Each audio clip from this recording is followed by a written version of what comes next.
Comme c'est la semaine sainte entre le dimanche des Rameaux dimanche dernier et Pâques dimanche prochain, je vous emmène en Bretagne voir des statues des saints.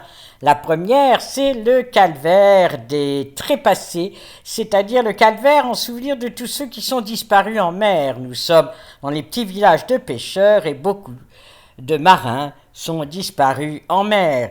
Voilà l'intérieur de l'église avec ces magnifiques statues et surtout cet autel en blanc et or. Et regardez la statue de Saint-Pierre du XVIIe siècle. L'autel de la Vierge, elle est sur le croissant de lune, comme dans l'Apocalypse. À gauche, Saint Joseph et l'enfant Jésus. À droite, Saint Clément. Puis, au-dessus, c'est Saint François et Sainte Claire qui présentent à la Vierge leurs nouveaux ordres religieux. Nous sommes au XVIIIe siècle. Dans un transept, une chapelle dédiée à Saint Jean-Baptiste, avec ici Saint Malo, premier évêque de la région. Saint Jean-Baptiste, vêtu de peau de bête, la Vierge qui écrase le démon qui est représenté par un dauphin, et là Sainte Anne, la patronne de la Bretagne, la mère de la Vierge Marie.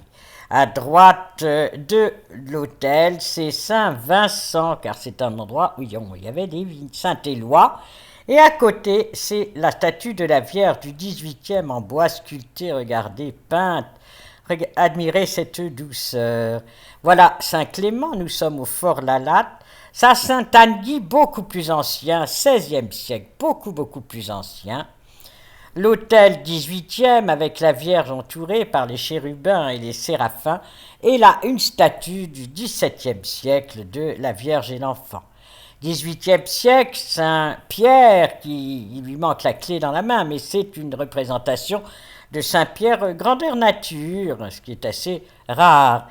Et puis là-haut, Saint-Maurice, fameux militaire romain originaire de Thèbes. Et là, dans une autre église, le souvenir de 4 sœurs de la Charité qui ont été guillotinées à Cambrai le 28 juin 1794. Sœur Madeleine Fontaine, sœur Marie Lowell, sœur Thérèse Fantou et sœur Jeanne Gérard. Donc elles ont été déclarées bienheureuses en 1920 déjà. Là voilà le maître-autel du petit village perdu de Plouer-sur-Anse où il y a ce merveilleux hôtel blanc et or du 18e. Et là, au centre, un magnifique tableau du XVIIe siècle qui représente le Christ en croix et Saint Jean et la Vierge qui étaient au pied de la croix. Dans le même idée, nous allons à Tramcourt voir cette fameuse Pietà de Maxime Réal-Delsarte qui sculpta vers 1960. En souvenir de mon grand-père Robert de Chabot-Tramcourt et de ses 2 fils qui sont morts dans les camps de concentration. Regardez, cette Pietà, c'est la Vierge qui prend le Christ dans ses bras à la descente de croix. Voilà la croix, cette fois-ci nous revenons en Bretagne sur la pointe du décollé et je vous laisse écouter l'oratorio de la Passion de Maxime Kowalewski dans les années 60, chanté par le chœur Saint-Irénée des catholiques orthodoxes de France.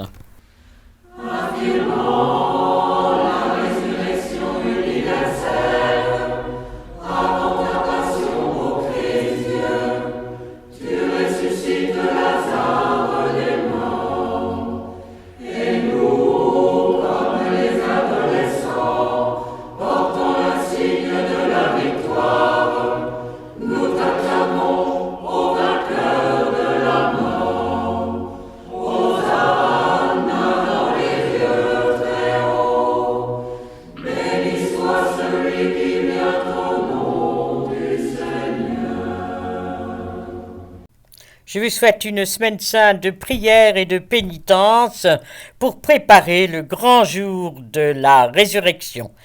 Au revoir, à bientôt.